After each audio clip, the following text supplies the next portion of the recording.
Hello and welcome to the Monkey Nut Punch podcast.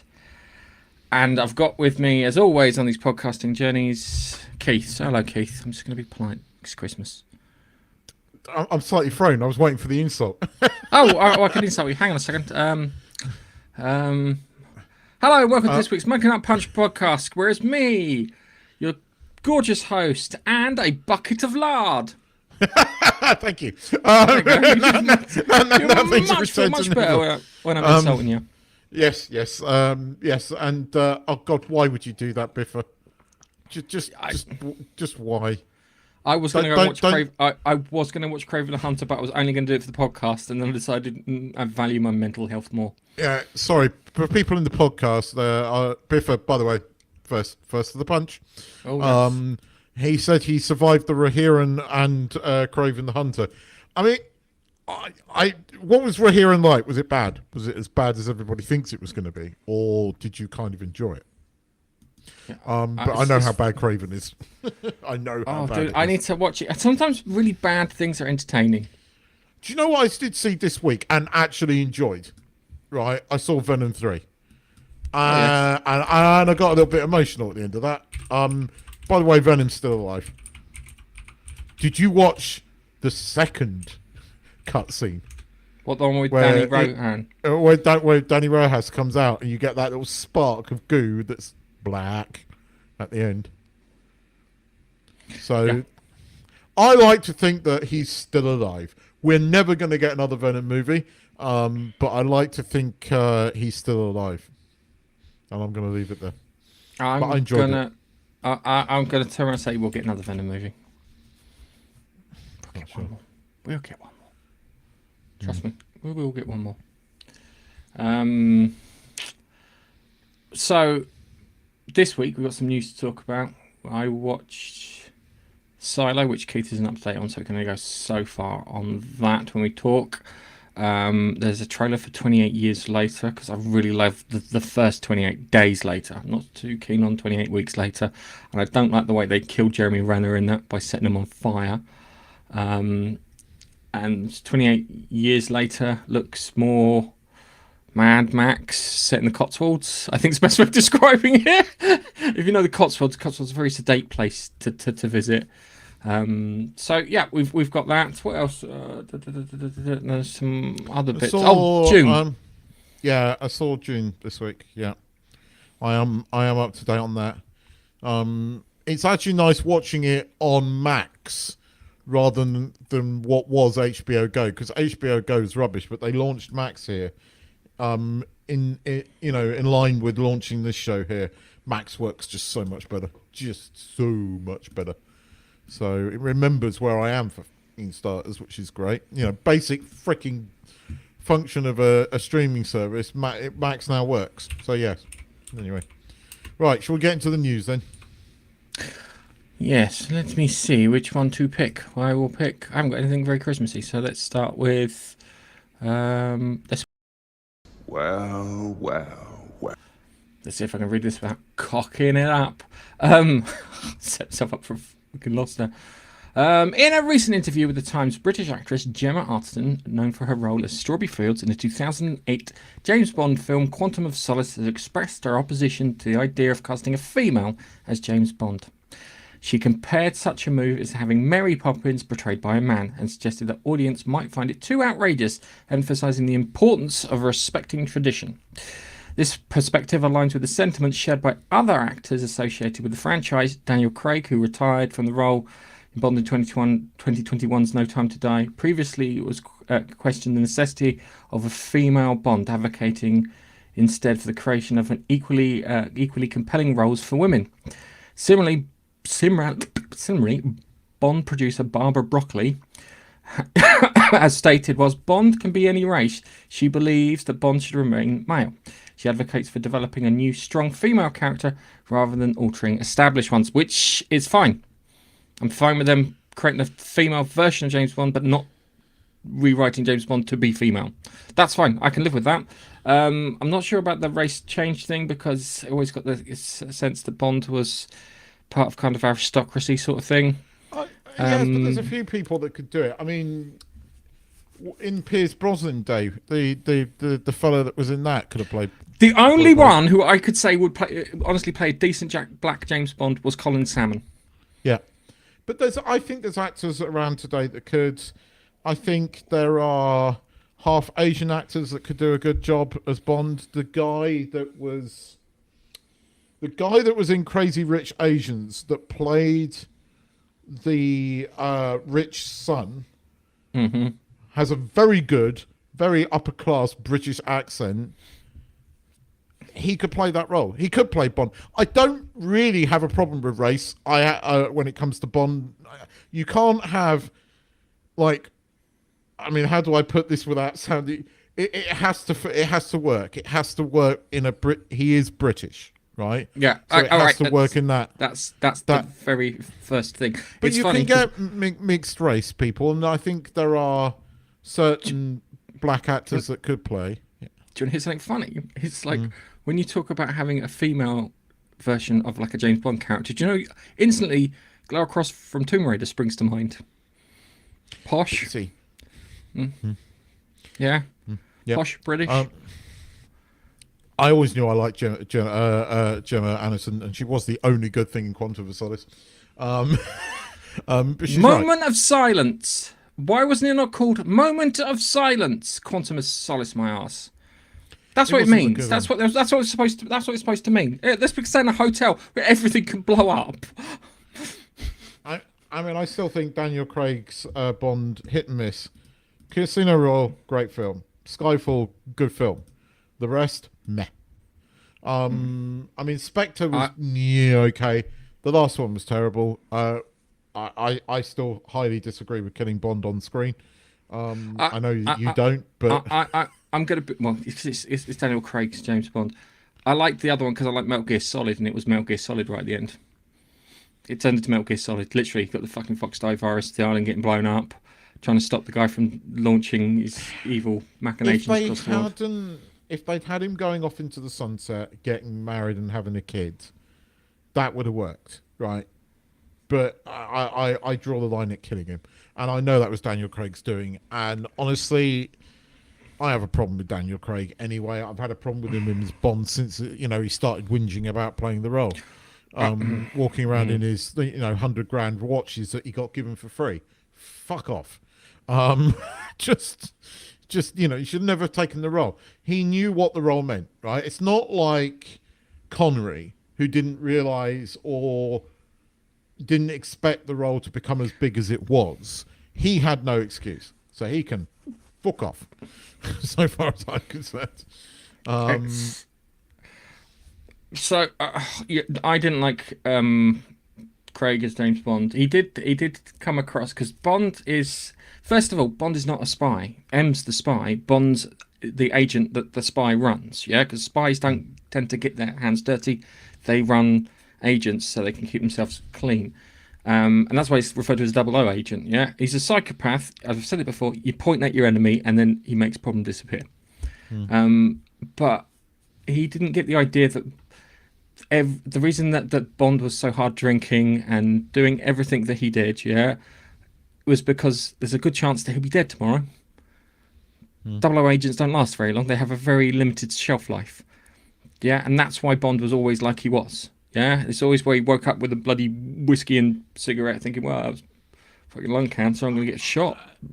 I didn't like the last one. I mean, Natasha Lynch having the 007, and she didn't work in it. She doesn't work as an actress. She's got no screen presence or charisma. What's so much? Anna de Armas, or whatever her name was, who was in it for 5 minutes, had more screen presence in that 5 minutes. Trust me. Yeah. That's what we're calling it these days. More screen presence. No, seriously. Charisma, are we? No, seriously. Before you sit there and go on about. Well, no, she is hot, but that apart, she is actually a much better actress. Hands down, is a much better actress. I'm taking the piss slightly. But no, I really didn't like that last Bond film. But I mean, don't get me wrong, I'm still a huge Bond fan. I want them to bring back 007, but I think they're just too chicken shit at the moment. I think behind closed doors they're going, we're just going to get. Why? Just go back to being a bit more Piers Brosnan-esque. Yeah. I mean, yeah. I mean, you could arguably cast mixed. I still think either that or you get bloody what's his face to direct a Bond film, and launch a new era. Nolan. You get Nolan in. You bring in what's his face, Tom Hardy, because I know Hardy would do it. I think Hardy would do it, and I think Hardy could work in that role. I mean, he can do the suave, but definitely bring Nolan in. Nolan could do a Bond film. Nolan could do a Bond film that's in between Piers Brosnan and Daniel Craig, and I think that's a good spot in today's. I think if you gave it to Nolan, Nolan would do something.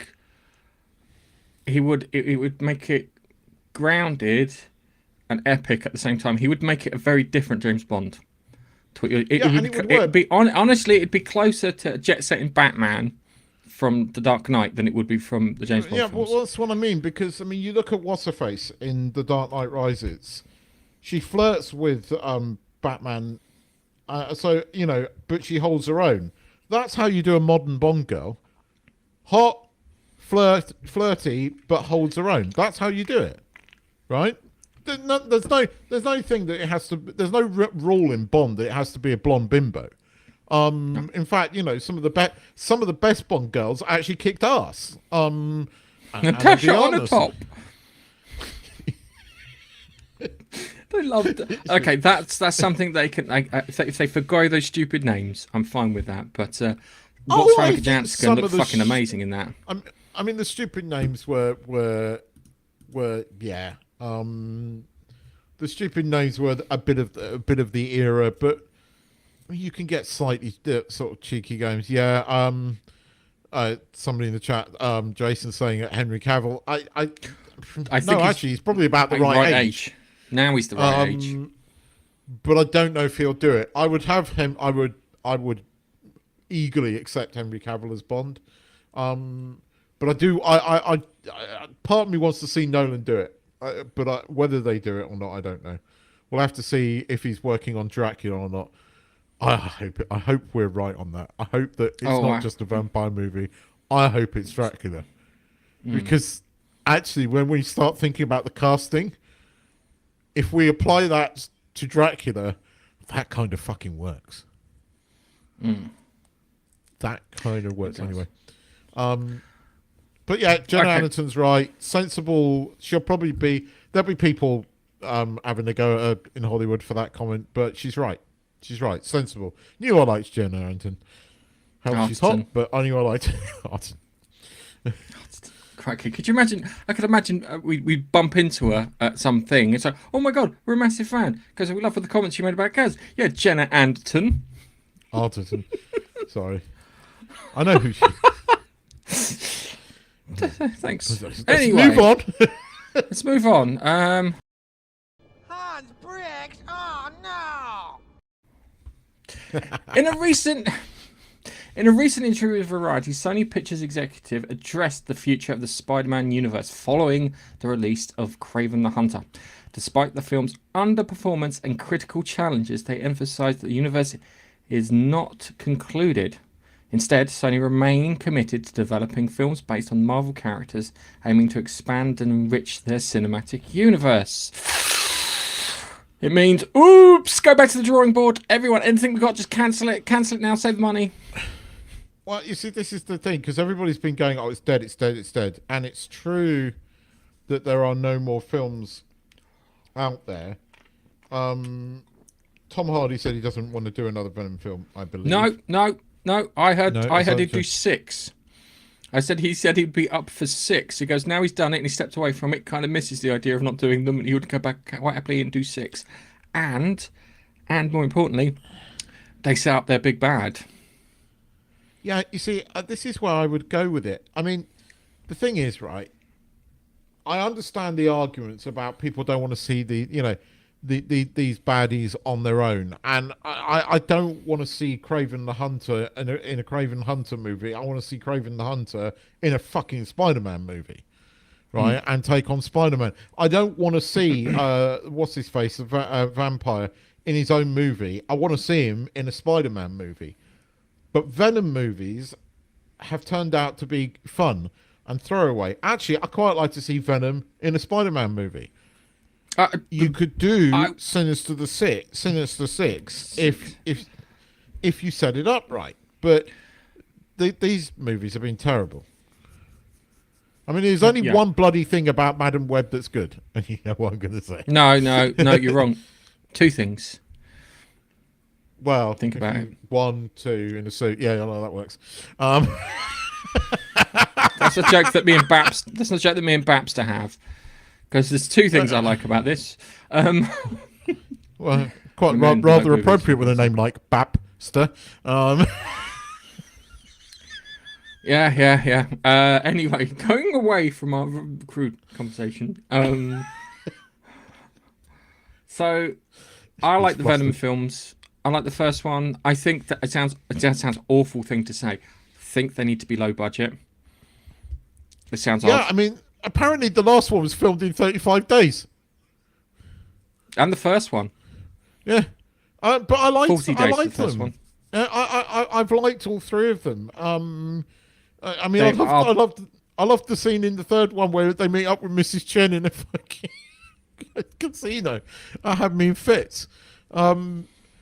I've really enjoyed them. I like the fact that the film was so aware that we didn't want a musical number, they sped the whole fucking thing up. I loved that. I loved the bit. It was like, musical number. We know you don't really want to watch musical numbers, so we're going to fast forward through it.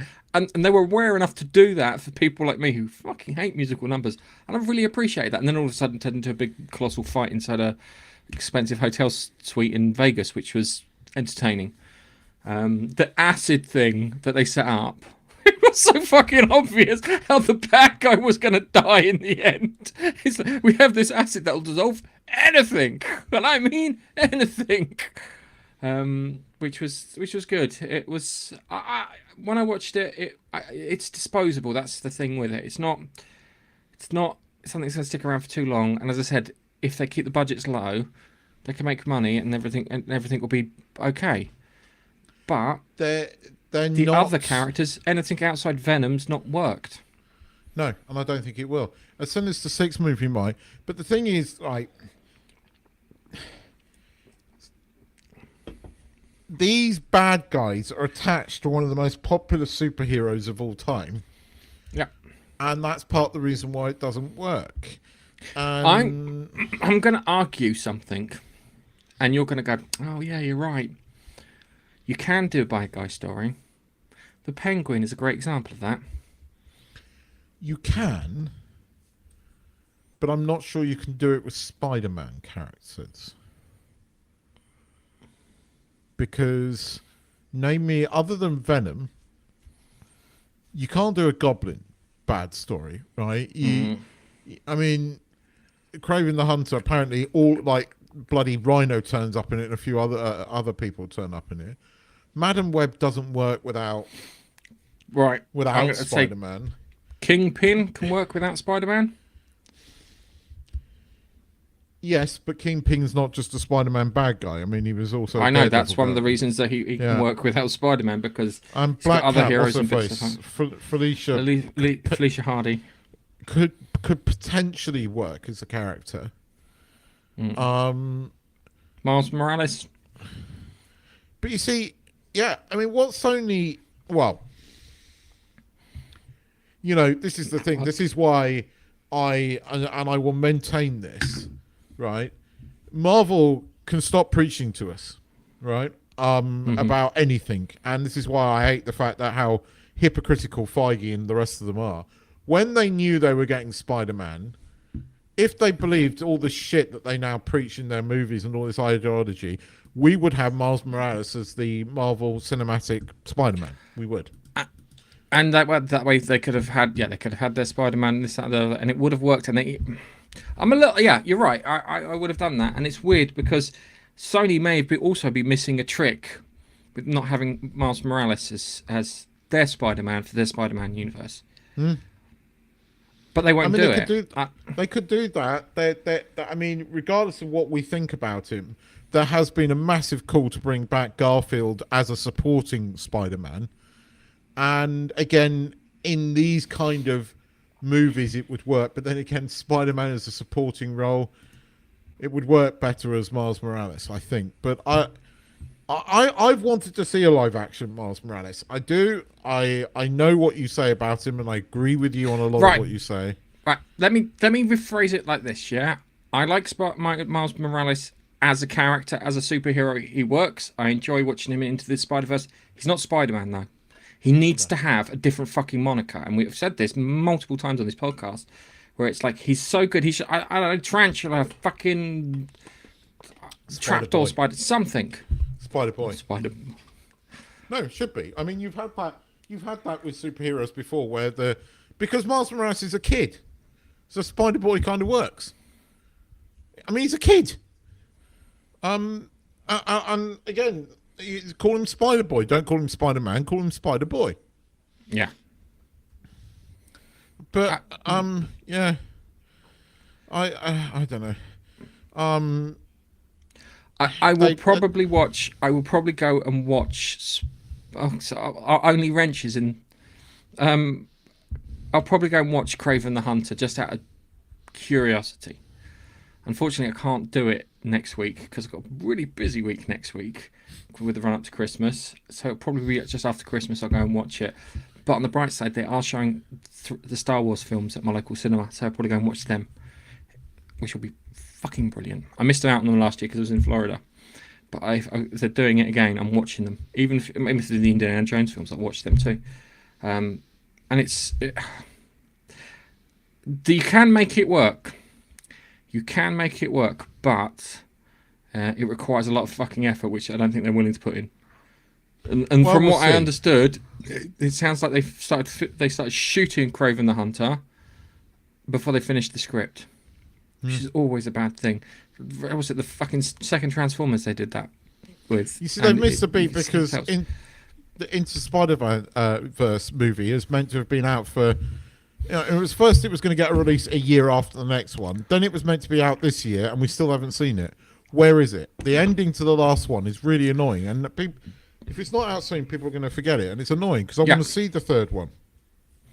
Sony, what are you doing? I know you're a smaller studio, but focus on good movies. What do you call it? Me and my brother Alex said that one of the most underrated villains inside all of Spider-Man canon is the Spot. Yeah, no, I agree. And it's great because I think Lord Miller looked at him and went, "There's stuff we can do with this guy," because he's a bit more powerful than you realise when you think if he just puts his head to certain things. Anyway, Kraven the Hunter, I'll probably go and see it. It'll probably be crap. I don't think the Sony Spider-Man cinematic universe is dead. I think they will go back, and because it hasn't worked, and I think Tom Hardy knew that when he said, "I'll do 6 more." Yeah. Because I think he's gone, well, hang on a second, my films work, those ones don't. Pay me. I get to double dip. I'm both Venom and Thingy, so I get paid twice. Happy days. It's not all. I mean, it's not going to all be bad because Spider-Man 4 in 2026 will be the best performing Marvel movie. Even with the others. I predict that Spider-Man 4 will perform, as long as they don't fuck it up, as long as they make a good trailer, that movie will outperform Robert Downey Jr.'s return. Trust me. Okay. We'll see. I don't know. I'm a bit jaded when it comes to the whole MCU at the moment. So, okay. I know. But, yeah. So let's move on. Now, we are... It's quite an appropriate one. In the penultimate episode of Star Trek Lower Decks, titled Fissure Quest. Oh fuck me! I didn't realize that. The series brings back beloved characters Garak and Julian Bashir from Deep Space Nine. In this episode, in an alternate universe, Garak and Bashir are depicted as a married couple. A portrayal and that ignores the honours the long-term standing. Oh fuck! Right, long and short of it goes like this. If Garak is, I do believe that Garak in Deep Space Nine is gay. No. I think he was in love with God Descartes' daughter. I know that, but he comes across as, if you've ever met any creepy gay people, he came across as one of them. I think there was a lot of people trying to make weird people on the internet make this happen, and then fucking Kurtzman being Kurtzman has probably gone, let's do it. This is me offering a little kind of olive branch thing here, yeah? Because Bashir definitely isn't gay. No. He was the ladies' man of the thing. He went after every bit of tail going. Yes. And he was always after Dax. And he was Nobby Rom's wife before Rom was. So it's true. He had a relationship with her. Because I started watching it properly from Where the Warrior onwards, I think. So if it happened in season 1 and 2, I missed it. It was pre that. That's when Deep Space Nine got really good. There were a few good episodes in season 3, but Way of the Warrior is when it really got good. And we watched that together. You were like, "This is not that bad." I remember you being.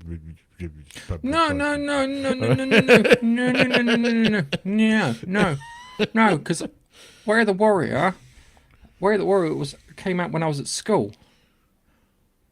No, it didn't. Am I older than I think? Came out when we were at college, because it was around about First Contact, because they got the bloody uniforms.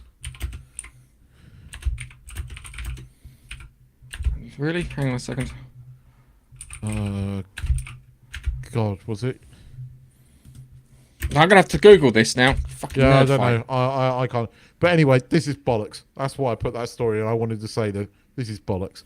I'm not. I'm October 2nd, 1995. I was at school. Shit. So was I. Okay. So because I remember, because there was a guy called Daniel Hopkins who I bought the video, watched it, went, "This is brilliant," lent it to Daniel Hopkins, and then I think a couple of weeks later, I got the 3 episodes of Babylon 5, the one where they find the shadow ship and kill it in Jupiter's orbit, the one where they have the people take over the station, and they have the Civil War. And I showed him that, and he went, "No, that's better." It was good. I wasn't gonna lie, but that was when we had really good 90s. They were always they were pushing the envelope in the 90s when it came to TV show. Even Star Trek did it, yeah. But and Star Trek, don't get me wrong. Did rip off. I mean, B5 is still some of the best storytelling. Well, seasons 1 to 4. There was some ropey shit in season 5. They had to wrap up 5 seasons in 4 seasons, and then got a 5th season. Everyone went, "What the fuck?" So yeah, I know. But I mean, I like each series for what it is. If I was to pick something on sheer exciting storytelling, I've got to go B5. But I like it's DS9. It's always going to have a special part because I like the characters. This is the thing. This is the thing about Star Trek. You know, they were doing these 20-odd episodes a freaking season, and there were always some really shitty episodes. But the thing is about the thing that all these people that are banging on about how modern Trek is, the thing about Deep Space Nine, Voyager, and Next Gen was the characters were mostly decent people and mostly likable. Quark was a fucking scoundrel, but he had some morals, right? Even when he was ripping people off and things, he was still relatively decent in the fact that, you know, he wouldn't kill you, right? And he would sometimes go out of his way to rescue. Every character was essentially decent and likable, right?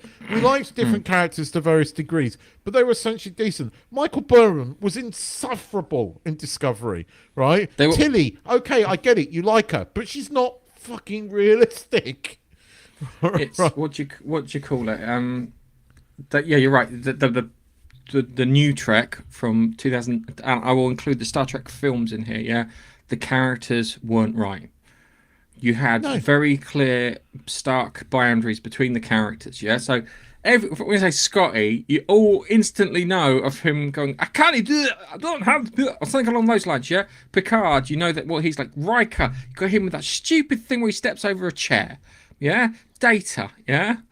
I got a great. Someone did this great thing where they beeped out certain things, but it sounds like "shut the fuck up" Fuck data. you. Yeah, I know. Brilliant. You sent me that Yeah. too. Made me giggle. That did. Oh, so you got that Worf, yeah? Strong warrior, always gets his ass kicked every time some aliens turn up, yeah?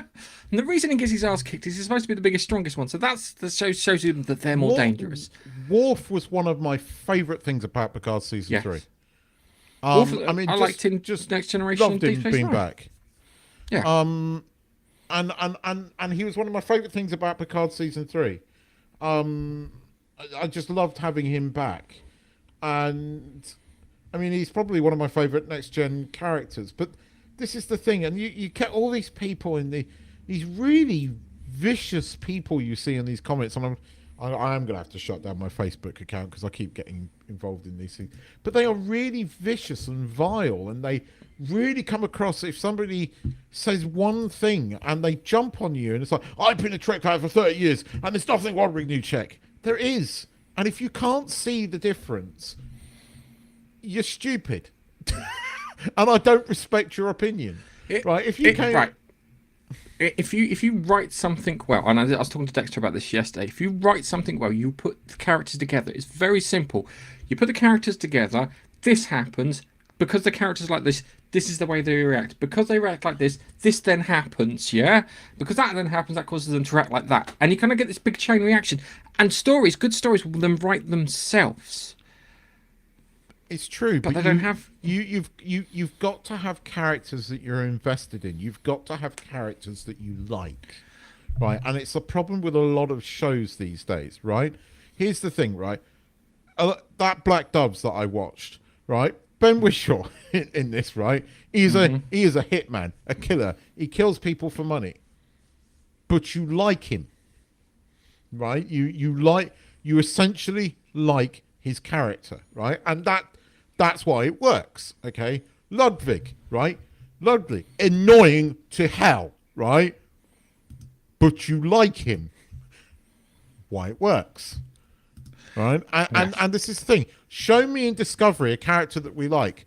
The only one that has slightly redeemableness that isn't there either to tick a book and doesn't belong in Star Trek in the first place, or something else, is the Doctor. And even then the Doctor's a bit annoying.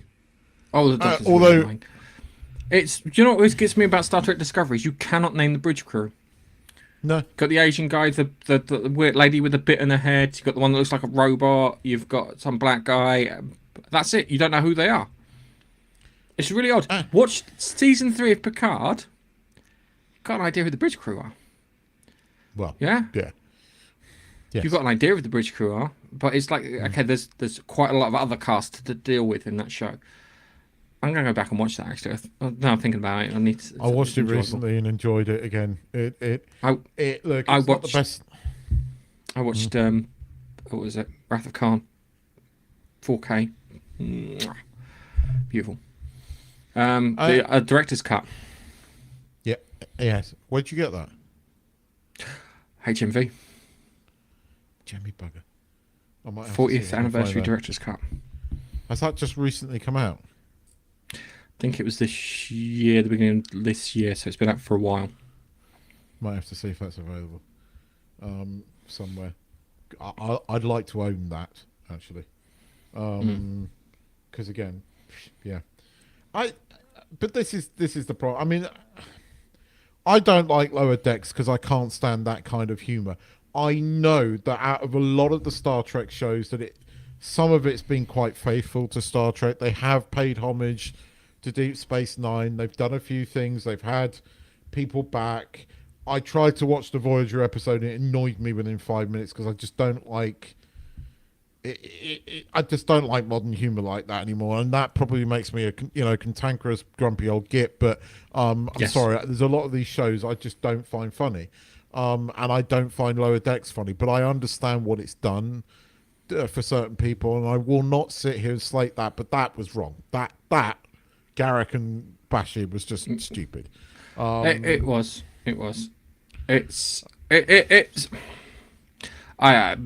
Stupid pandering nonsense. Just tell me a story. I'm not interested. If their characters weren't like that, don't change them. No. New characters. You can do it with new characters. You You could seriously do it with new characters and it'd be more entertaining. I know it's supposed to be, I think it's parallel universe nonsense, but still.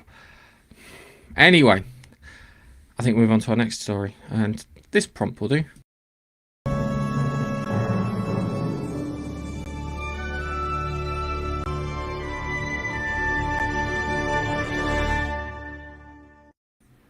Chris Evans is set to return to the Marvel Cinematic Universe, the MCU, in upcoming Avengers Doomsday schedule for May the 1st, 2026.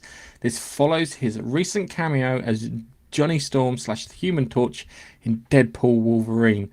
The Avengers Doomsday, Evans will join a star-studded cast, including Robert Downey Jr. as Doctor Doom, Tom Holland as Spider-Man, Pedro Pascal as what the fuck is he playing, Vanessa Kirby as Sue Storm, the Invisible Woman, and Joseph Quinn as Johnny Storm, the Human Torch.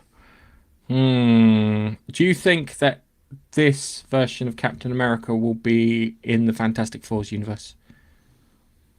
I think they're rebooting the Marvel Cinematic Universe, and I think they're bringing back Robert Downey Jr. and Chris Evans as Captain America and Tony Stark. I think it's all bollocks that he's playing Doctor Doom. I think it's a double thing. I think they're doing exactly what we said. Throw a load of fucking money at them and bring him back. And they're hoping to reboot. This is Disney panicking. And they should panic. Because Captain America 4 looks like it's going to be utterly bad. So it's going to be another shit movie on their thing. They've had no plan, really, since they started casting directors and getting in writers that didn't really love writing this kind of genre. And this is what happens when you do this. Part of me wants to see them crash and burn because I think they deserve to. Because of the arrogance of these people, but on the other hand, if they made really good MCU movies again, would I go and see them? Yeah, because I'm a fan. At the end of the day, I am a fan. What am I doing sitting here every week? I'm mostly moaning about this, and yes, I'm really angry. I'm hurt. I am angry. I mean. But I had a passionate rant the other week, but I believe what I said the other week, and I stand by what I said. If they started making good MCU movies again, of course I'm going to fucking go and see them, because I liked the original MCU movies. Not all of them were great, but I liked them. And I feel really let down by them from not having a plan after Infinity War. And I think Infinity War was a mistake. Not Infinity War, Endgame was a mistake. I think the 5-year jump was stupid. And I think they fucked that movie up a treat. And that's where it started going downhill. The only fucking really good movie was Spider-Man 3. Guardians of the Galaxy 3 was passable. But it largely existed outside of all this crap. There hasn't been another good one. And I think they're doing exactly what we said they were going to do, that we thought they should do, is throw a fucking ton of money. And that's what they've done. But I think it's a bluff. I think it's a double bluff. I think he's coming back as Tony Stark. But it's going to be done in some fucking comic book way, which I'm fine with if the movie's good, right? If they make a movie like Infinity War, I will probably enjoy it. Right, but if they make one like Endgame, I will hate it. Now, let's not forget, these guys made the best Captain America films, right? They did Civil War, which I really fucking enjoyed, right? They did, they made Infinity War, which is arguably the best Avengers movie, right? Other than Avengers 1, because you'll never top that in terms of what it did. And even to this day, when they play that music and the camera still circles around them, still get a little bit goosebumpy. I still think that's an awesome scene. Even though now we've seen so much shit since then, that's still an awesome scene because of what it meant at the time. Especially to comic book fans, right? And I will go and see it, and I will say it's good. It's like, I've hated Star Trek. I thought Picard Season 3 was great. I stand by that. Right? Is it the best Star Trek? No. But it was made by somebody that fucking loved it. Yeah. And they got rid of him. idiots. And Marvel picked him up, ironically, which maybe there's some hope for that Marvel series if he does his job and respects the source material. It's things of desperation. Yes. Well, it is. Desperation. It is desperation. The toilet. But it is. I mean, it is desperation. All of this is desperation because they know it. Right? This is what I'm saying. That's why some of those jokes got through in Deadpool. Right? Those jokes got through in Deadpool. Disney allowed those jokes. They weren't hidden, despite what people keep claiming. They knew those jokes were going in there. Right? The best one was for when Deadpool grabs the camera and goes, "Suck it, Fox!" Like, Psh, I'm off to Disneyland. And that's just where he makes just before he makes the comment. It goes, "You're joining us at a bit of a low point." They've still got the X-Men to put in there, and I don't know why they've got no plan for the fucking X-Men. The X-Men, they've got a plan. Hang on a second, sorry, Keith. Have they got a good plan? Well, this is what Doomsday is, isn't it? They're doing that comic book story. It's a reset. So what we're going to end up with is a single freaking universe with the X-Men in it, with the Fantastic Four in it, and with this current brand of Avengers, which is going to feature Tony Stark. This is and not Doctor Doom. And so we're going to get those two Avengers movie, and that's how it's going to end up. Yeah. So, I mean, yeah. But I'll wait, but I won't go out. I don't think I'll rush out and see it unless there's something amazing.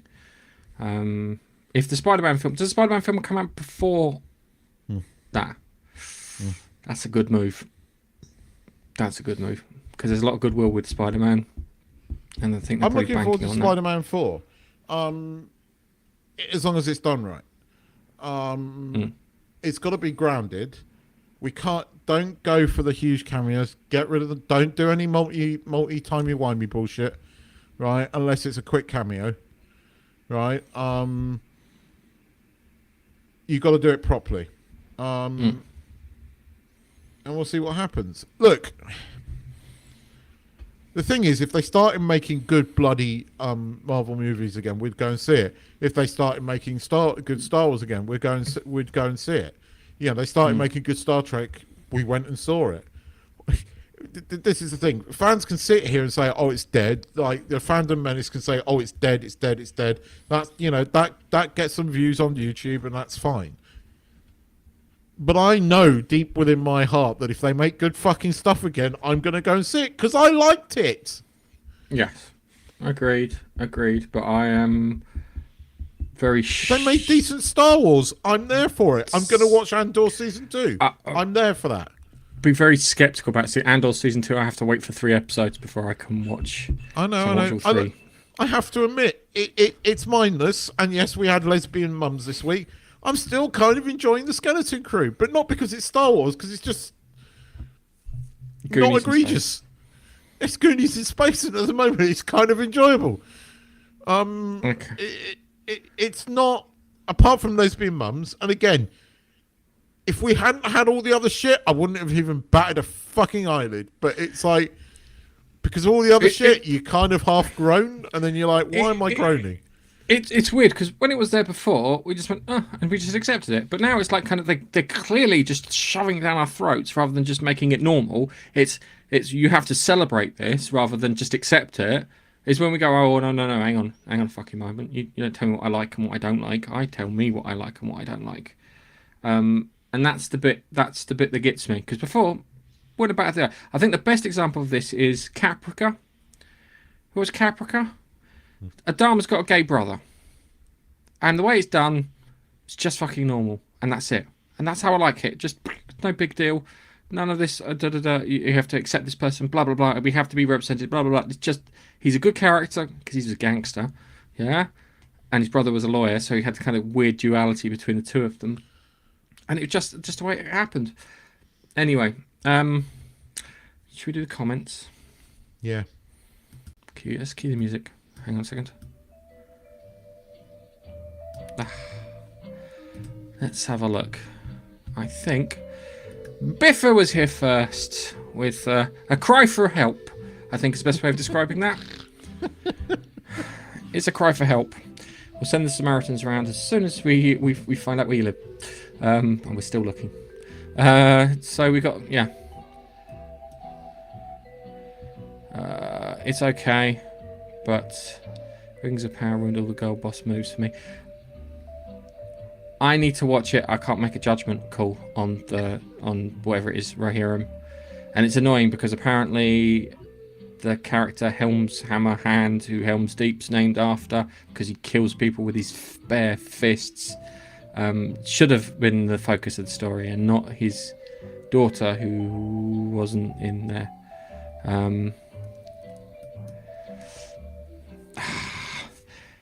Those stories might not be as true as you think. I'm going to say that. Certain Norwegians would like to disagree, and certain other people, but most of them all, so he's saying that they're all fucking dead now. So, yeah. So James Bond was modelled after...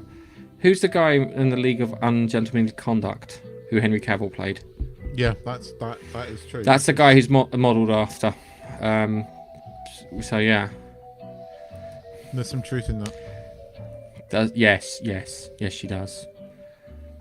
I was looking up pictures. For I would say thumbnails. more than a 5-second montage, and yes, you're right. She does. I like. Unfortunately, she doesn't. Because I think she got married and she's having kids and whatnot.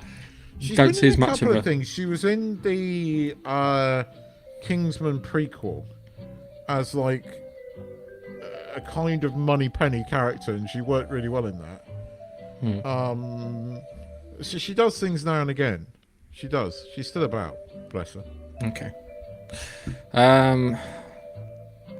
Jason, you really like Christopher Lee. I think Christopher Lee's cool as all hell. I like Christopher Lee. Yes. Oh. And your camera may have run out of battery. Is it plugged in? I think I know why. Hang on. I'll be back in a minute. Carry on. So I'm just going to pop Keith off stream and... Oh, no, not me completely. Oh, hang on. That's better. So what we got here? Global Adventures. Yep. Collected to in Fleming. Okay. I have to check these ones here. Hi, Laurie. Yes, you played Scaramanga. I always want to say Scaramouche, but that's a reference to Bohemian Rhapsody. Can you do the Fandango? Came here to bond. Okay. Have you read Christopher Lee's autobiography recently? I have to ask, because there's a lot of questions here about Thingy. This is fine. I'm not going to have to now read Christopher Lee's autobiography. Served as a lieutenant, smuggler contestant, Italian noble aristocrat. Okay, alright. Gemma Arterton comment. Screen presence. LOL. TNA.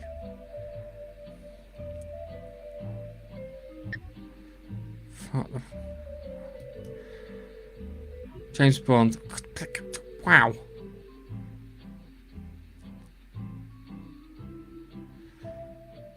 James Bond's father, Andrew Bond, Scottish man who worked as a foreign representative for the Vickers Armament Company. Mother, Monique de la Cruz. Oh, what is that? Bond, a Swiss woman from Cantervon.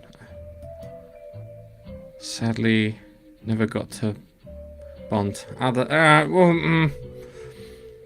think if Sean Connery wouldn't have done it, Christopher Lee would have done it. I don't know if it's going to be as popular. And you can't see Keith, he's struggling. It's funny as all hell. I don't think he is, because Bond's supposed to be approaching middle age. He's supposed to be in his 40s. So I think Henry Cavill might be approaching the right age. And I agree with Chuck on this one. It is completely relative. Time is completely relative to this. Let's see if I can put Keith back on. There we go. My camera's not charging, and I don't know why. This battery, but this battery's only got like, actually, I can't take him anywhere. I really can't. Yeah. The battery I've just taken out the camera. Is have you finished the comments yet? No, I'm still going through the comments. Yeah, give me a sec. Jason has clearly read Christopher Lee's autobiography, and I'm left on the Jones Yeah. gang. So I'm gonna have to tell you're gonna have to tell me which one you read, because I still want to. I would like to read it because I do like Christopher Lee's heavy metal renditions. He's got some Christmas heavy metal things. If someone had encrypted all the Marvel character stories in English with explanatory images. I don't get that one. I'm sorry, Jason. I don't get that one. 'Cause I don't know. We probably were removed from where we were in the show. But it's like Roger Moore used way too long. 007. Okay, cool. I grew up Marvel. I grew up on Spider-Man and Iron Man comics. I've got them under my bed, and they're the UK versions, not the US Marvel versions. Here comes the bit. We haven't got that bit yet. I could show you the pictures of Gemma Arterton I was looking at if you really want, and that deserves a lull. Oh, fuck it. While we're waiting for Keith, because he's messing around, I'm going to... I got here 20 weeks later. I'm just going to not show you my notes because I don't want you seeing my notes. I will just share this screen. Alright, so while Keith is still sorting his camera out. So I was looking for images for the thumbnail. I got that.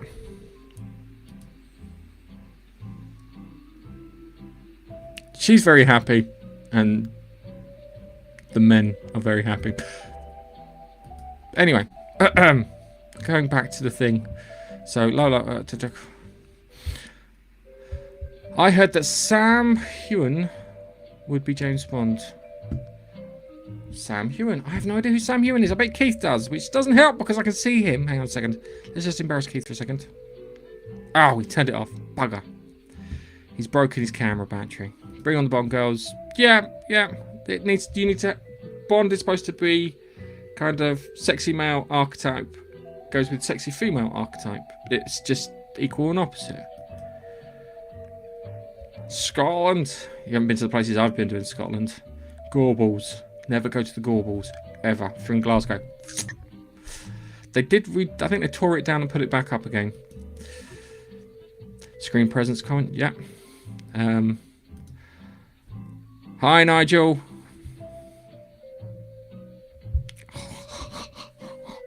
Oh, I just saw that comment. I will go back a second. Hang on a second. Sonny can't afford the lasagna ticket. Garfield to play. Best comment so far. Usually it's Biffa who comes up with those comments, but you are winning, Jason, with the best comment. Spider Lad. If you're Scottish, maybe we call him Spider Lad. Bring back Jazzy Daxter. Oh, Jazia Dax. Yes. Oh, dude, she wasn't treated very well. Terry. Oh, was he Jadzia?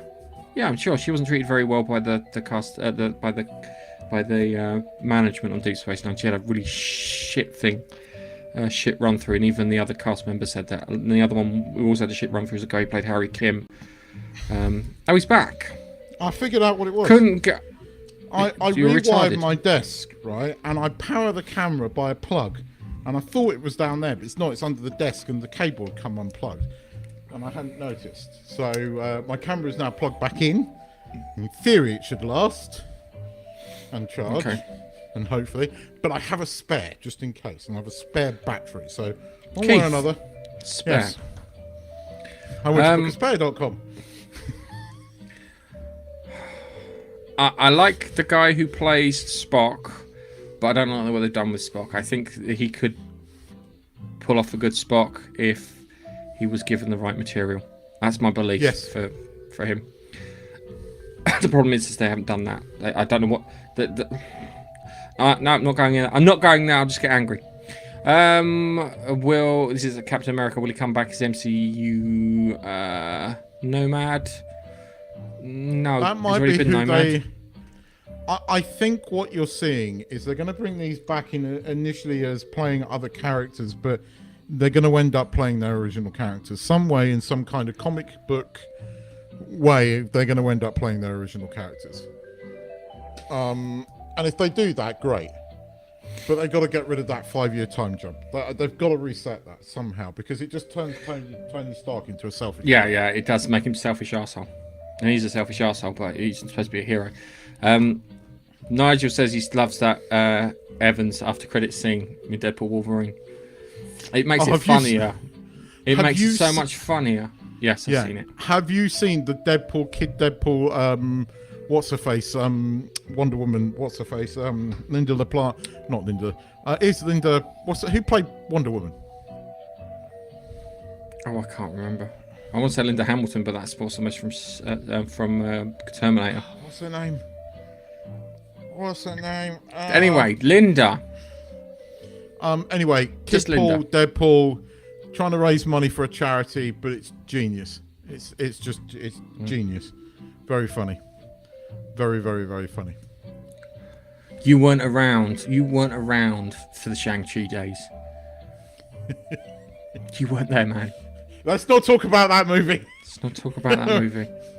Should have just been kung fu fighting Linda Carter, with the Mandarin having some bloody powers, and that's it. Shouldn't have the dragons in.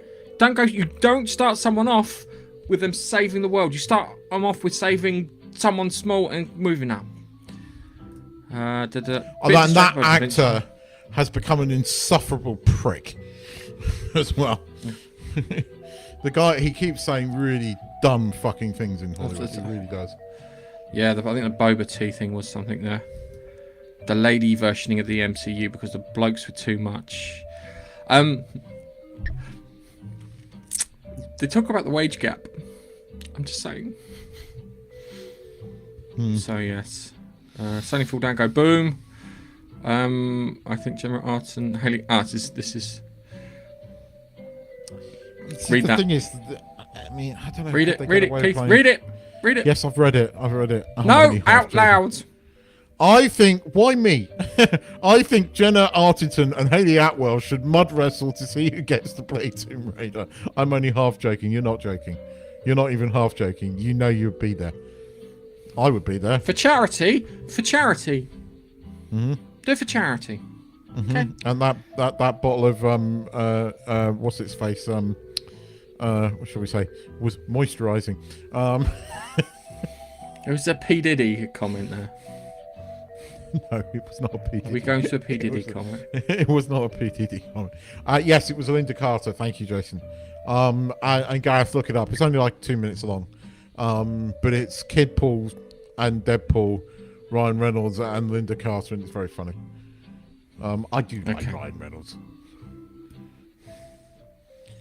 And yes. Anyway, let's go to our trailer of the week, which is 28 years later. So let's watch this. Tell me if you can hear it. Oh shit! I need to take off Linda Carter.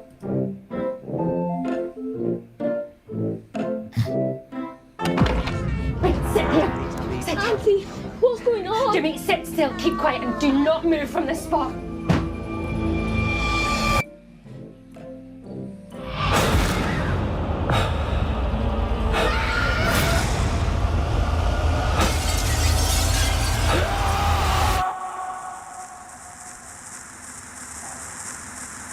Seven, 6, 11, 5, 9 and 20 miles today, 4, 11, 17, 32 the day before. Boot, boot, boot, boot, moving up and down again. There's no discharge in the war. Don't look at what's in front of you. Boot, boot, boot, boot, moving up and down again.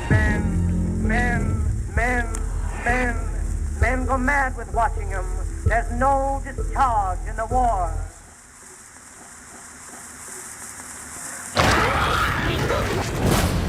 If your eyes drop, they will get the top of you.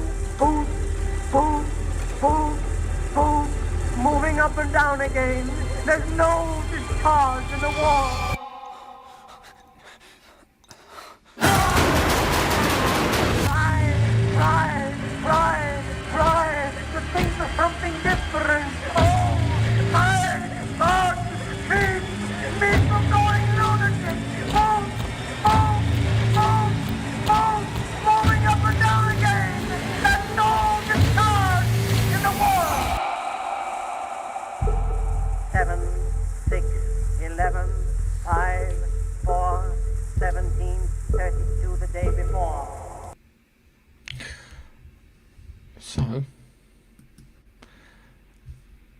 that trailer is all Disturbing. feeling with bits of in it, if that makes any sense. That trailers used to be like that. I don't know on this one because I don't know. I think I need movies with happy endings at the moment. This doesn't look like it's a happy movie. Hey, Babster. But yeah, it's so it's sort of, it wasn't a zombie virus, it was a rage virus which inhibited everything but anger inside someone, yeah, because they wanted to find a way of doing it, so they had to create something. This sounds very like fucking COVID. They had to create something strong enough so they could figure out what it was to then counteract it. Dude, it really does sound like fucking COVID with their gain of function and the selective breeding of viruses now I think about it. And then we've got 28 Days Later, which was fantastic. So they weren't zombies, but they always gave you the impression, and 28 Weeks Later gave you the impression that the rage-infected victims were so angry they'd forget to eat. Yeah? And because of that, they die off. That was the impression that it gave you. So, has the virus mutated, is the first question. Has it weakened and just made people super aggressive but managed to retain their retain their intelligence to a degree? Or is it you've got mental people, normal people, and rage victims? Is it like that? We don't know. And the mental people using the rage virus, it's really good because it doesn't tell me anything but gives me a feeling. Yeah. Which is interesting. So, yeah. I suppose here's the thing, right? I remember watching 28 Days Later and liking it and thinking it was a really well-made movie, and it kind of brought us, you know, it brought on other movies, and we got like, I mean, hell, we got Shaun of the Dead because of this, and I still love Shaun of the Dead. 28 Weeks Later, I did not like. Like, I really didn't like 28 Weeks Later with Robert Carlyle, and I didn't like what they did. I think it ruined the legacy of 28 Days Later, and ruined that story to a certain extent. This has been made by the same people. It's Danny Boyle and the original people behind 28 Days Later. So in theory, it could be good. The trailer tells you nothing, which in this respect is probably good. Don't know what they're, you know, because he's dead, isn't he? What's his face from 28 Days Later is dead, isn't he? They set that up in 28 Weeks Later, didn't they? I don't think he was in 28 Weeks Later. No, he wasn't. They said he was dead. I can't remember if they said he was dead or not. I can't remember if they said if he was dead. I'll have to go and check because it focused on Robert Carlyle and his children because they were immune to the virus because of the weird chromatic aberration that you could see with their eyes, where one was brown and one was thingy, like Anthony Head from Buffy and Merlin. So we got that there. That's going to be, it's interesting. I just, as I said before at the beginning, I describe it as looking like Mad Max in the Cotswolds. Yeah, which not a million miles away. There, they did the sensible thing. They got an island so they could isolate themselves off. There's one way in, one way out. I think the virus must have changed. They must have changed it so it's done a certain way. They're going to be doing something different in this, or Danny Boy wouldn't have come back. So, yeah. I mean, I think your assumption is probably correct. But is Alex Garland, and Alex Garland hasn't had great writing cred recently. No, I know. But if Danny Boyle and Alex Garland are together, that sounds a bit more positive to me, because maybe Danny Boyle can rein him in. But I'm interested. I will probably go and see that. That's a film that I'll be interested to watch. Will it be any good? I have no idea. I'll go back and watch 28 Days and 28 Weeks Later just to see what it's like. We missed out on 28 Months Later. We did get 9.5 weeks though, which was the prequel. All right, let's talk about some TV shows and stuff. So, do you want to talk about this? You haven't quite caught up on the Silo. I haven't seen this week's episode. Okay, I've seen this week's episode, but I can go back to the previous week's episode. It got better because it's kind of been a bit floundery, and it hasn't had enough. I know they're setting stuff up, but because of where they picked it from the book, if I understand, it's like 2/3 into the book. Yeah, but it's different now. So the events that are happening in the other Silo are from the book. What is currently happening in 18, I think, isn't it, the number? Yeah. It's not quite the same. Because the Judge character doesn't exist in the other character, and by now there is a character that was meant to kind of fancy her. She was meant to have another character that kind of liked her. He's now meant to be the sort of number two, and they start messaging each other over the server network. I don't know what we're going to see. Okay. I think I know where this is going to end, and I think I know how it's going to end. I think we're going do you think it's going to do the it skips to another Silo and the 300 years or 200 we're going to years get Silo 1 waking up. But you see, in order to understand the Silos, season 3 has got to be partly flashback, because the whole of the second novel is a flashback novel, right? As to the creation and why the Silos were created, and what happens in the lead up to the beginning of the Silo TV series. I think what we're going to get, a cutscene at the end of this season. It's going to go Silo 1, and somebody's going to open their eyes in a sleeping chamber. Spoilers, they have hibernation tech. And I think that's what we're going to get at the end of season 1. Season 2, I think this is either a two season and done, or 3 season and done show. Apparently they're scheduled for 4 seasons. So I'm thinking the book 1 gets done into 2, and then book 2 gets in 1, and book 3 gets in 1. See, I don't think book 2 can be a season on its own. I think it's got to have flashback alongside what's happening currently, unless they're going to be brave enough to do it. But that means that you won't see her at all in the whole of the next season. So my guess is I know what's his face, the author's involved, so your guess is as good as mine.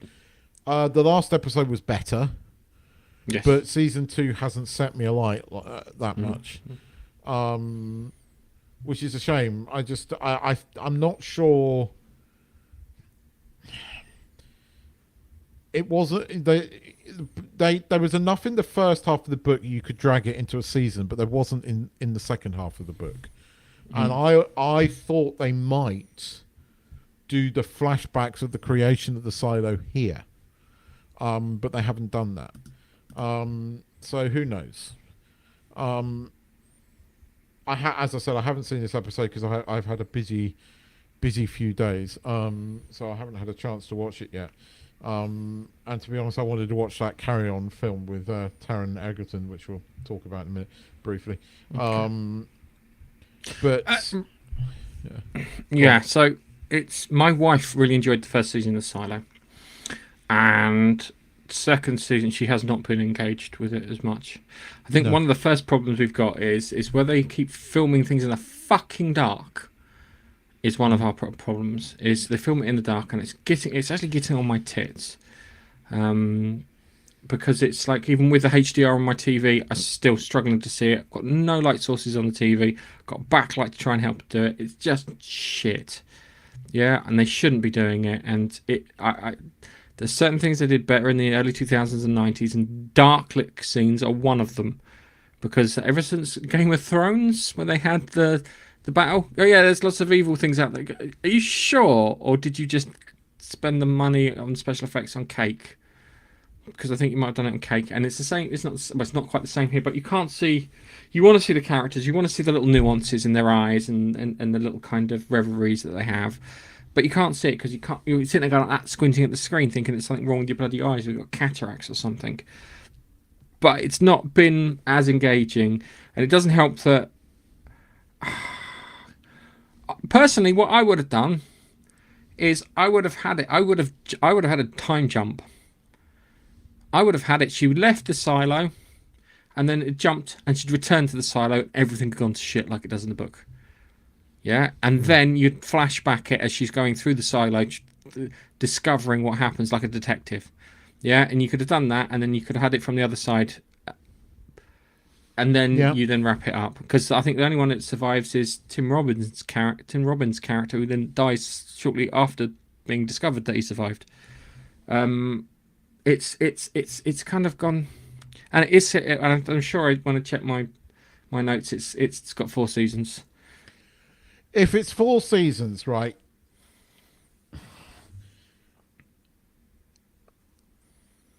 The thing is, right? Well, you could do the second. They're going to do the beginning of they have to do the beginning of the 3rd book alongside the flashback of the 2nd book. Because there's only actually 2 stories set, 2 books set in the silo, although some of it's not in the silo. Can you get another 2 seasons out of this? I don't know. I wonder if they'll. They might have to do another season, 2 seasons, because there's going to be a lot in terms of the build-up. But I think you can't do an entire season of it because it'll be weird. It'll be a prequel season. Yeah. So we'll see what they do. Because there's characters in here that just don't exist in the books. The judge is one of them. They killed the judge off, so. And they've killed her off already. So whose is going to be as and the character, the guard guy doesn't exist either in the books. So yeah, it's going to be interesting. And she hasn't discovered the server room yet. So Yeah. Which I think will be not your episode, but the episode after that. Don't mention Game of Thrones to Keith. Just seriously, don't mention Game of Thrones to Keith. We don't have enough time. Seriously, there's not enough time on the podcast. Don't think we've got the recording thing for you to go on about Game of Thrones. All right. I purposely didn't put it in the news because I would have gone off into rank because he's finally admitted that he probably won't finish it. And all that money is taken off the publisher. Anyway, let's move on because I will get going. Makes me angry. Yeah. All right, so one more, and then we get to talk about Die Hard. So, there's a couple of things. One thing I've really enjoyed on Apple TV, and genuinely, I have really enjoyed it this season because it's been happier this season. I've really enjoyed Shrinking this season. It's been really, really good. It generally has been really good writing. Although he's now talking about rebooting Scrubs again. And the thing was, they ruined Scrubs with that last season. It was terrible. And it wasn't funny. And I don't think you should reboot Scrubs. Look, you've got something in Shrinking. You can get another season or 2 out of Shrinking. You can get another season out of Ted Lasso because that could now go in a different direction. As long as you don't do what you did in Scrubs season 8, don't do that. But I'm really enjoying Shrinking. But what was I going to say? Yeah, Carry On.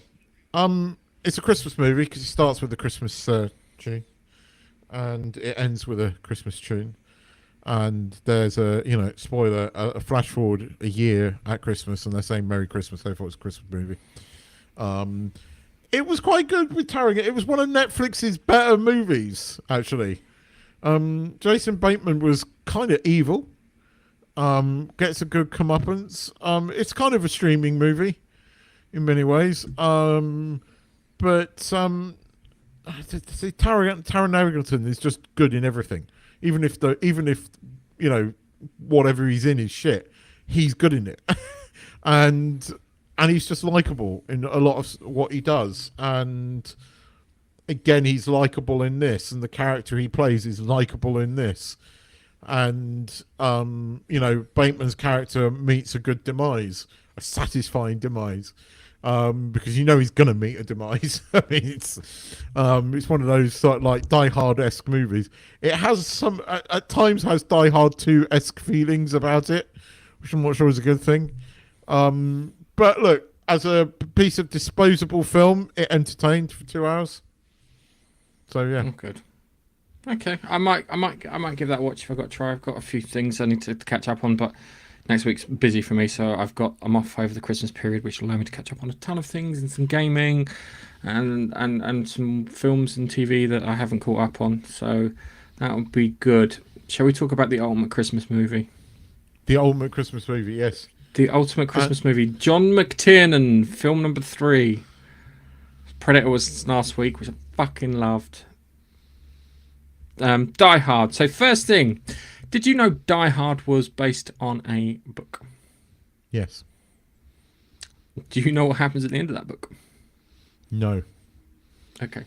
It's Does very he similar. die? No. Oh, good.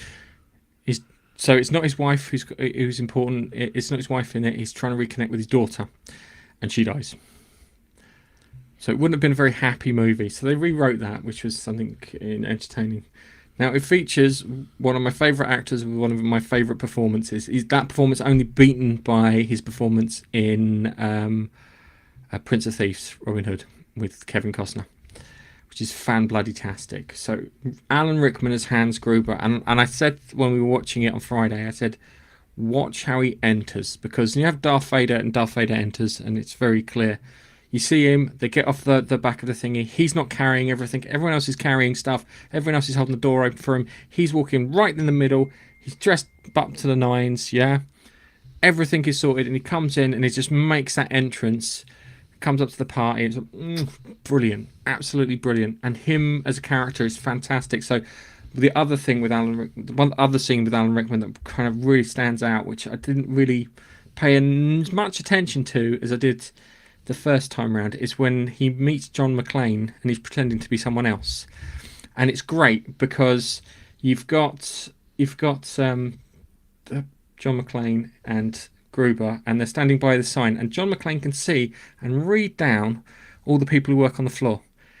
But Hans Gruber is so smart; he's fucking remembered someone if he had to pretend to be someone. But he's told him that. But what he doesn't know is that John McClane's already seen him. So John McClane already knows who he is, but he doesn't know that, and they're playing like cat and mouse, yeah? And then it's like, when you know that John McClane's seen him, it's obvious that he's given him an empty gun. But Hans Gruber doesn't know that, and it's just this great like interplay between the two characters. And then and then it's like kind of, because it's always a bit like kind of, Hans Gruber does something clever, John McClane does something clever. Hans Gruber does something clever, John McClane does something clever. Brilliant all the way through. And it's great because he gets his one over on him with handing him a gun that's not loaded. And then Hans Gruber's like kind of, shoot the glass, because I know he's not wearing shoes. And you're like, oh, he does something clever. And it's just all the way through. So in the original book, the guy, John McClane's character, I can't remember his name, like Lelam or something along those lines. Because he's older, he has to be very clever about what he does, and they kind of do that there in Die Hard, but not to the same extent, because he can't do all the kind of action shit where he's not jumping off of things. It's great. My favourite line from Alan Rickman is the bit where the guy bursts into his office after John McClane's dropped the C4 down the shaft, and he's like, kind of, they're using artillery on us. Because the police are using artillery on us. Because it's not the police, you idiot. It's him. And his delivery is just... Yeah. Fabulous.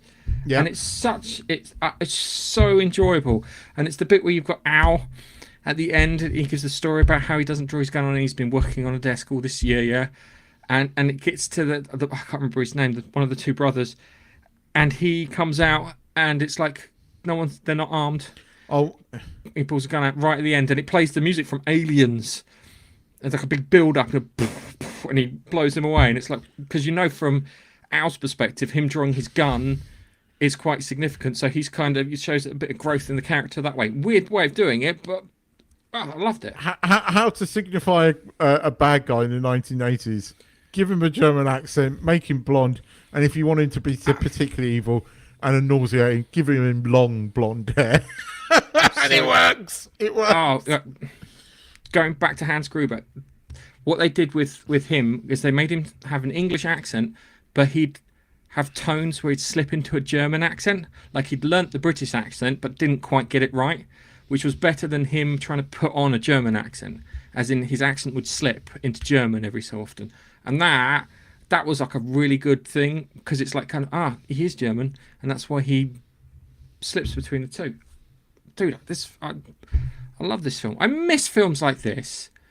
I really miss films like this. The films where they would tell you about the character without uttering a fucking word. It's truly brilliant film. I love Die Hard, and I watch it most Christmases. It is a Christmas movie. It's got a line in it. Now I've got a machine gun. Ho ho ho. I mean, that joke would not work if it was not Christmas. Just saying, right? Yeah. The joke wouldn't work. So now I've got a machine gun. Ho ho ho. It's not ho ho ho. Now I've got a machine gun, which some people keep misquoting. But I mean, I watched it today, and I made a joke last year, but it's true. It doesn't feel like Christmas until you see Hans Gruber fall off Nakatomi Plaza. You know the story behind that, don't you? What? They strung him up and they said, we're going to give you a count of 7. Yeah, and on 7, we'll drop you on 7. They dropped him on 5. So his reaction where he's like, oh shit, is genuine. And I'll be honest with you, given the compositing and stuff that was in those days, because you didn't have computer tech and it was pretty much chroma key, the compositing's still fantastic on that. And it's... Oh man, I love it. I mean, I like that the FBI guys get it, because they were fucking annoying. Oh, I mean, I forgot the bit where it's like, 25% of hostages might get lost. I'm okay with that. It's like, oh, you got to die. No. Do you know what the funny bit is? Is when they turn up and it's Agent Johnson and Agent Johnson, no relation. That's fucking brilliant. I love it. And at the same time too, Johnson, euphemism for dick. Yeah. So it's like kind of there are these little subtle nods to the naming of the characters. I have to bring up. But you got what's his face as the police deputy captain, who was also the arsehole in what's his face? What's the movie? Don't You Forget About Me? Why am I having a brain freeze? Oh, Breakfast Club. Breakfast Club. Yeah, he was in Breakfast Club, wasn't he? As the teacher. Plays an arsehole in this. But I enjoyed this film a lot. Die Hard it's a classic. I suppose watching it this year, knowing what I know about Bruce Willis now, it's kind of bittersweet in some ways. But it's still one of his best roles and best movies. And it will always have a soft spot for me, because again, what's his face as Hans Gruber is just fantastic. Having the sort of evil henchmen, all the evil henchmen are great. What's his the guy that plays the security guard is the last one left alive at the end, right? He looks a bit like wrestler dude that's in Peacemaker. I wonder if that's his dad. Yeah, I wonder if that's John Cena's dad. He does look like John Cena. He does look like John Cena. The bit, right, here's one weird thing. The bit where the SWAT team are attacking going to try and to take out the terrorists and attacking the plaza, yeah? Now the bit where the Chinese guy who was in like every fucking 80s movie, he was like in Big Trouble in Little China, he was everywhere during the 80s. He never had a speaking part, but he was always in there to do some kind of stunt stuff, yeah? And he steals some like chocolate and stuff from thingy. That wasn't scripted. He just decided to do that while they were filming. And they kept it in because they were like, he would do that. He would do that. The other thing I noticed too is if you watch the interactions between Hans and Theo, because the relationship between Hans and everyone else is like a captain telling his soldiers what to do, but his relationship with Theo is completely different.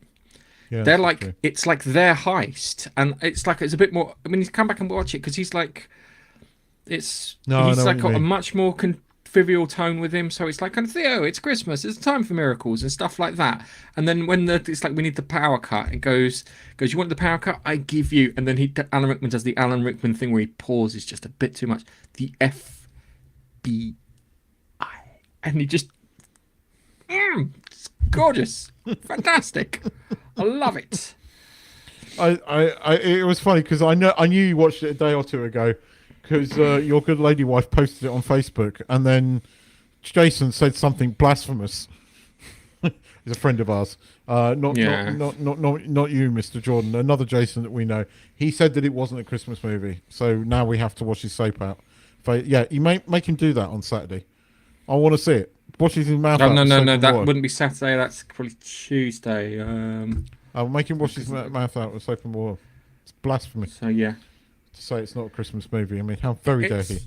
It's not Christmas, as I said. It is not Christmas until Hans Gruber falls off Nakatomi Plaza. It's just it's great, and it's the way that there's the bad guys clearly got a plan, and you are following McClane, and you figure out the plan, and you see the plan, being rolled out as it is. And it's a clever plan. It really is a clever plan. But it's. I love the bit where he's yelling at the person on the radio. Do I sound like we're a fucking pizza lady? I love that. But it's such a good film. It's annoying because this may sound blasphemous, but I think the third Die Hard film is better, with the exception of the end, because they should have ended it early and then done the fourth one as he chases the Hans Gruber's brother down. Jeremy Irons? Yeah, it was Jeremy Irons who played him. It should have done that. He should have let him get away with it, and then the next film should have been him chasing him down and getting the money back and whatnot. That would have made a more interesting thing, because it would have changed the dynamic a bit more than the second one. The second one's good, but I think I love the third one more. And you've got Samuel L. Jackson in it too, as Zeus. I think I haven't seen the third one for such a long time. I think I'm going to enjoy the third one more. What's next? Is it Red October or the third one? What's next? Hunt for the Red October next. I know you like the Hunt for the Red October. Yeah. I haven't seen it for a while. Man, I watched it this afternoon, and it was like, because I'm going to be up some fucking mountain in a tent on Christmas Day, right? Eating the equivalent of Thai barbecue. So I'm not going to get my Christmas dinner this year. So we went out for a proper carvery today. So, I came back. Hang on, where the fuck is a carvery in Thailand? Aha! Yeah, I discovered. No. In an English-owned sports bar that was kindly showing me Liverpool losing, and I enjoyed that. Or, well, not winning, put it that way. Equalising in the 85th minute. Sorry, anyway. That's not losing. They didn't win. But it does a proper carvery. Good. And then do you know what I had because you get dessert as well? Apple crumble custard. Yes. So there was me, right? And then I had to come back and fix a tap. So I did some manly DIY around the house. Then I sat down and I watched Die Hard. Today it's been a man's day. Roast dinner. Yes. Right? Then doing man DIY shit on a tap. And it worked. Great. Then I sat down and watched Die Hard. And then I had a burger for dinner. It's been a manly Sunday today. all washed down while watching 2 action movies, and Die Hard was awesome. And it still is. Okay. It still holds up. The thing is, it holds up. That's what I like about it. It holds up. Yes. A lot more than a lot of other movies from that era. It holds up, and it holds up in a great way. Is it Predator? No, it's a very different movie, but Oh God, what's his? As you say, Do you watch it and go, God, that was good. I enjoyed that at the end. Yes. That's, and given the fact that it was 88 or 89, it puts a smile on my face every time I watch it, and you know the lines in there, and it's like the bit where he throws the fucking dead body onto the police car, and you know the poor guy's got like he's getting shot at from all the corners. It's like McClane's like, "Welcome to the party, pal." It's like, I love that line, and then you're waiting for the yippee-ki-yay, motherfucker. It's like, I know all the one-liners in the movie, but it doesn't. You still smile when they're said, even though you know they're coming. You still smile when they come, you know. And at the end, you know that, like, you know, stereotypical German henchman is going to come out thing. But you know, when you hear the copper laugh, here, it's like, oh, what a sweet moment. And then you know that Holly's going to smack the fucking journalist, and you're just waiting for it because what a smarmy arsehole. And it's like you're waiting for the punch. His name is William Atherton, and I have not seen anything where he has not played an arsehole. He's very good at the arsehole. He was in Defiance, which lasted one season on Sci-Fi. And guess what character he played? An arsehole! He was in SG-1 once, in Stargate SG-1, and he played an arsehole! Now, I know the guy who played Dick Jones in RoboCop is actually really nice. Because my friend Emerson met him and had his photo taken with him, and he did a little chat with him before he had the pitch taken, and he said because he was a really nice guy. Which was good. I was always thinking, but I think maybe secretly he's an arsehole, but he's nice normally, and he likes getting the arsehole out so he doesn't have to be it. If that makes any sense.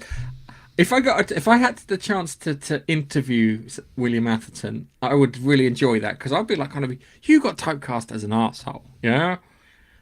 How? It was like, I just did a really good job once, and then I got tired with that brush.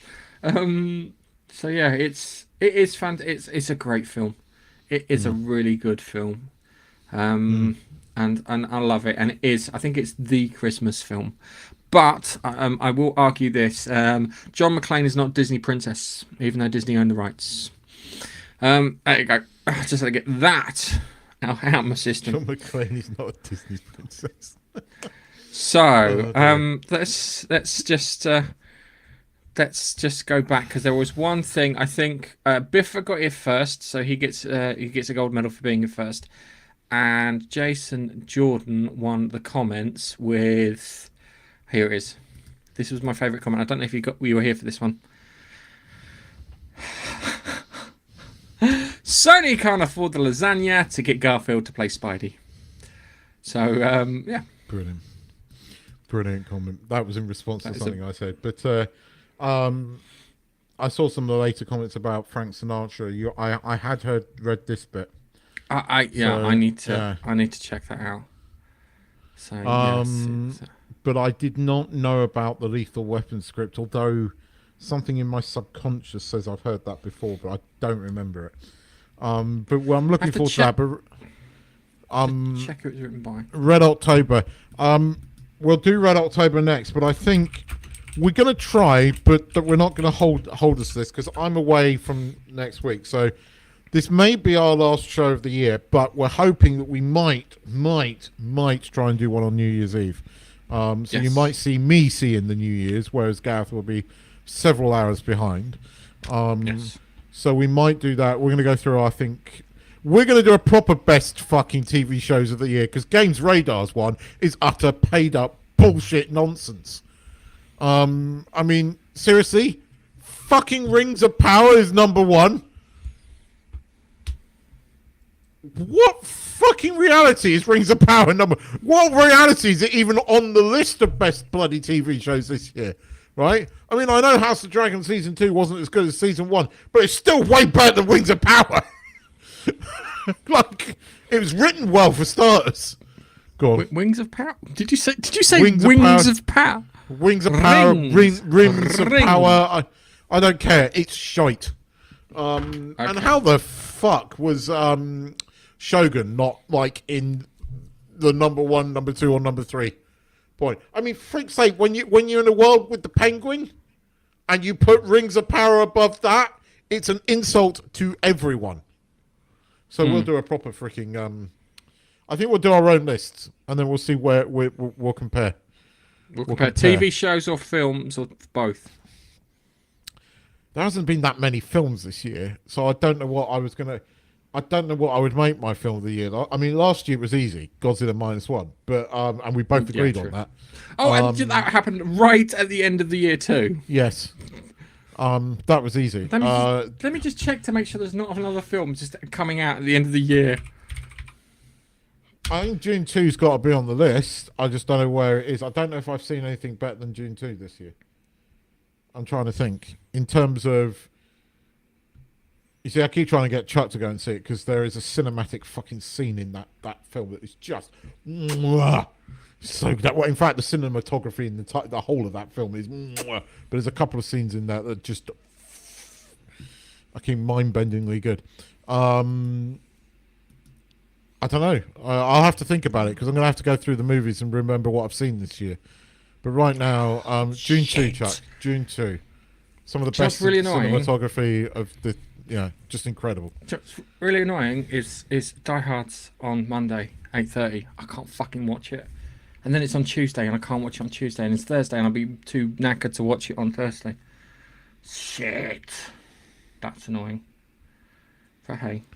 And on that note, on that so crushing disappointment. Look, can we post on our community board now? Can we put notes on our community board? I'm sure we can put notes on our community board. Yeah, we'll let you know if we're going to try and do one, but we will. Our next show will either be the Sunday after New Year's or try and do one on New Year's. Yeah. So if we don't see you, we won't see you before Christmas. No, hang on a second. Christmas. Firstly, Merry Christmas. Yes, Merry fucking Christmas. Ho, ho, ho. Now I've got a machine gun. And what did you get for Christmas? I got a machine gun. I got a machine gun. I got to stay in the tent on the side of a cold mountain. Actually, it's probably going to be fun. So yes, anyway, if we don't see you before New Year, Happy New Year, but we're going to try. We're going to try for it. So thanks to everyone for supporting us this year. Thanks to the people that turn up in the comments every week. So Chuck, Laurie, Biffa, Steve's not here this week, but if you rewatch this, Steve, hi Steve, happy Christmas, mate. Happy Christmas, Jason. Nice to have you with us for the last couple of weeks. Carry on watching. It's great. We like people in the chat. So again, thanks to everybody that supported this year. Oh no, Steve is here. Hi, Steve. No. I didn't see you. Happy Christmas, Steve. Happy Christmas, Steve. And Dave comes in and plugs his book and fucks off. So hi, Dave. Happy Christmas, Nige, if you're still in there. But yeah, thanks for all your support throughout the year, guys, and thanks to being in the chat. And we'll see you soon. Take care. Bye bye. Say bye. Bye. I'll press the button. Merry Christmas, everybody.